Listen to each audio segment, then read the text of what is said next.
77 députés se sont retrouvés ce 29 juin en séance plénière autour de deux projets de loi en présence des émissaires du gouvernement.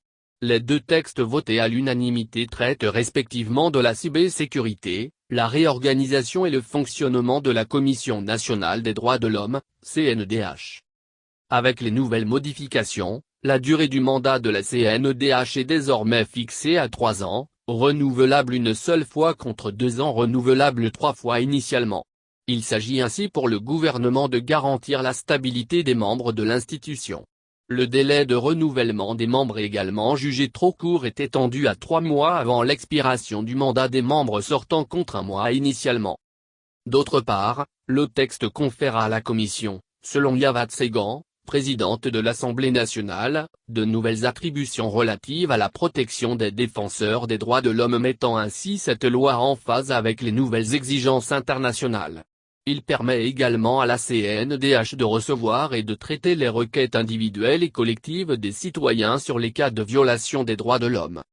Par ailleurs, le texte opère d'autres modifications qui portent, entre autres, sur la parité homme/femme, les domaines de compétence des membres, la composition et le mandat du bureau exécutif, l'immunité pénale des membres de la commission, les attributions du secrétaire général, la nature de la commission et les dispositions finales de la loi organique N-2018-006 du 20 juin 2018. Selon le ministre des Droits de l'Homme, Christian Trimua, la relecture de la loi organique vise à prendre en compte les recommandations formulées à l'endroit de la CNDH au plan international et de lui permettre ainsi de maintenir son statut et sa bonne notation, des avantages chèrement acquis après plus d'une trentaine d'années d'expérience sur le terrain. Les articles modifiés de la loi organique N-2018-006 du 20 juin 2018 sont notamment 2,4, 5, 7, 10, 11, 12, 13, 14, 18, 19, 20, 30, 31, 32, 35, 36, 38, 40, 42, 45, 49, 50, 54, 56, 57 et 58. L'abrogation concerne les articles 53 et 55. Ratification de la Convention de Malabo. Le second projet de loi discuté et voté à l'Assemblée nationale ce mardi concerne la ratification de la Convention de l'Union africaine sur la cybersécurité et la protection des données à caractère personnel.